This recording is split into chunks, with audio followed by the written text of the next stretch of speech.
How's it going, YouTube? David and Joe here. Welcome to a new episode of David and Joe. And today, we're going to talk about a fantastic flop. Actually, I'm going to talk about a little more about Fox after Joe gives you a little more detail into Fantastic Four that just came out. Because I have not seen it, nor do I feel like rushing to go watch it yet. Joe. So it finally happened, people. We have a very bad comic book movie, Fantastic Four. Green Lantern.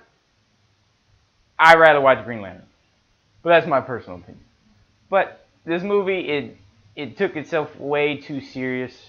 The characters were, they jumped forward at too many places where I don't think it was necessary. But you had Reed Richards and Ben Grimm. They started off little kids in like grade school. The teacher was being an asshole to him. He's like, oh, what do you want to be? Like, oh, I want to do this. I want to teleport stuff. And he's like, well, that's never going to happen. Good motivation, teachers. That's not how you do it. But anyway, then it fast forwards to when he's in high school. And him and Ben are still good friends, became better friends. And they did the project again. And it ended up working. But the teachers were like, no, this isn't good, blah, blah, blah. Good motivation again. Then got, I don't know the actor's name, older black guy, but I've seen him in a bunch of movies. And he comes by with Sue Storm. And he's like, oh, this shit works. I want this shit. So, boom, full ride scholarship to the academy you don't know nothing about, but you're going to go to it, and you're going to make me lots of money. And that's what happens. Then, they meet up with Johnny Storm. They have the probably worst racing scene I've ever seen in a movie. This should have never even been in the movie. Damn. All they should have did was show Johnny Storm in a car, show the asshole he's going to race, fast forward a little bit, he wrecks it in the hospital, boom. They showed the race. They didn't need to show the race. The race was very unimportant to this whole thing. It said it's self-explanatory. Oh, Johnny races. He does stupid shit. All right. We know he's stupid. We always know he's stupid. But I personally liked Michael B. Jordan as Johnny Storm more than Chris Evans. I really did. I thought it fit. And then one thing really bothered, or actually multiple things bothered me, but the main thing that bothered me was that it took him so long to just say, Sue Storm, Johnny Storm are adopted, or Sue Storm is adopted. It took way too long for that. It shouldn't have took that long. I think it took like an hour into the movie. Just unnecessary. Just at the beginning, hey, she's adopted. All right. But then, if Ben Grimm, he didn't get accepted into the thing. I don't know why, but he didn't. But then you go meet old Dr. Douchebag. That dude, I don't know what they were thinking. But they did it. And they grab him. They make the project even better, full scale, full tilt. And they end up going to the planet. Now, they tested it in front of the guy who was from the Incredible Hulk movie with Abomination. He played the Mr. Blue. Oh. He was Mr. Blue. It's the same guy. If you've seen that movie, it's Mr. Blue. And then he was like, oh, I'm just going to take this shit from y'all. And what Reed Richards and everybody's like, no, we made this. We want to use it. So they did it under everybody's noses. Went there.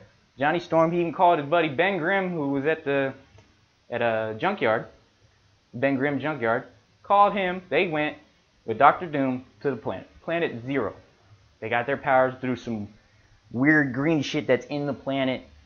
And Invisible Woman didn't even go. Matter of fact, they don't even say any of the superheroes' names in the movie. Well, they only say Human Torch. That's about it. Then, they come back. They have all their powers. But Dr. Doom, he was hanging on a cliff. And they dropped him. Reed Richards dropped the ball.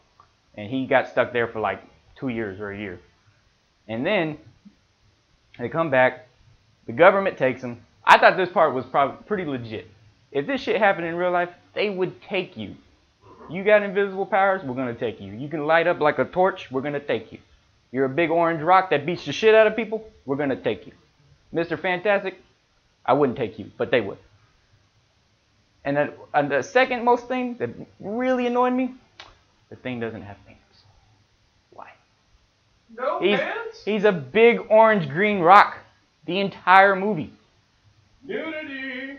Why? Why? He's just big, orange, and naked for no reason. Give him some pants. Just one pair. That's it. They stretch. If they made it for Mr. Fantastic, they can make it for him. Then Doctor Doom shows back up because they fast forward to some even more years. Doctor Doom shows back up, and I swear to God, he looks just like a Husk from Mass Effect. He looks like a Husk. If you know what a Husk is, or if you don't know what a Husk is, we'll probably flash it on the screen for you. It's a gray body, but it's blue. It looks like it's blue all over him. But Doctor Doom was gray body because the suit fused into him, and he was green all over the place. Now, I did like it, the way he was killing people. I thought that shit was cool. But then he wanted to destroy Earth because he says Earth is already dying. He's like, fuck them, I'm going to kill them.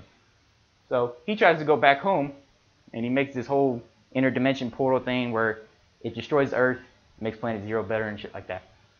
Then they go back with him and fight him.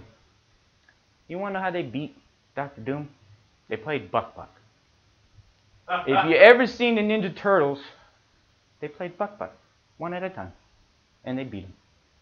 Just like that. They killed him. The way they killed him was cool.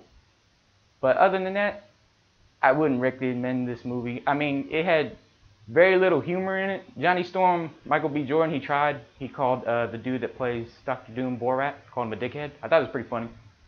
He did the whole, try to fist bump, and he messed it up with Reed Richards. That was pretty kind of funny. But other than that, it took itself way too serious. Wasn't that funny. The story was too long. Just too much, man. They didn't get to the point. It just took too long for everything to develop. I would not recommend it. Well, there you have it. From the words of Padawan Joe, what the Fantastic Flop is like. I'll eventually see it. Don't know when. I suggest you wait till DVD. Even then, get it from someone for free. Bootleg. Don't waste money. Don't waste money. Yeah, I'm gonna take my time. I'm gonna eventually watch it. I mean, it's not MCU, so I'm not entirely saddened to hear all these reviews and this disappointing. It ranked lower on Rotten Tomatoes than Dragon Ball Evolution. That's pretty bad. Dragon Ball Evolution is a movie that should have never even been thought of, and yet it happened, just like this happened. But yeah. So yeah, I'm not entirely sad. It's not the MCU. It's not Marvel Studios. It's Fox. Fox screwing up again. And this is the third time? Fourth time? Four Fantastic Four. Oh, there was an old ancient one back in what the. But Fox has just been disappointing me. They were all bragging about it in the trailers, like from the studio that brought you Days of Futures Past. Don't get us started on talking about Days of Futures Past. I didn't even like Days of Futures Past. No, I mean, too many questions. You're not supposed to walk out of a theater with questions that replace the questions you walked in with. Some of them got answered for me that I saw from the trailer, but no, don't walk out of a theater going, what did I just watch? That's Fantastic Four. I just realized I'm wearing green. So yeah, that was Fantastic Four. I'm kind of nervous about Deadpool now because it's still in the hands of Fox. The trailer, looks alright. Yeah, it kind of does get you worried because this is still in the hand of Fox. I didn't like Days of Future Past. I didn't really care for this. And now they're going to do Deadpool. We wanted a Deadpool movie for ever. That's the one good thing they've done. They actually listened to the audience. Yeah. But we'll see where they've gone and screwed up. One thing I'd like to know is the Colossus is not the same Colossus from the X-Men. So that's already not connected. They're pulling a DC. They're not connecting their shit. So that's all we got for today. Quick little one. More David and Joe's coming every Friday. So thanks for tuning in. And if you haven't already, click subscribe. It's very important to us right now. Like, comment. If you agree with us, you disagree with us, or if you have a funny joke. Just comment. See ya. Peace. Next time.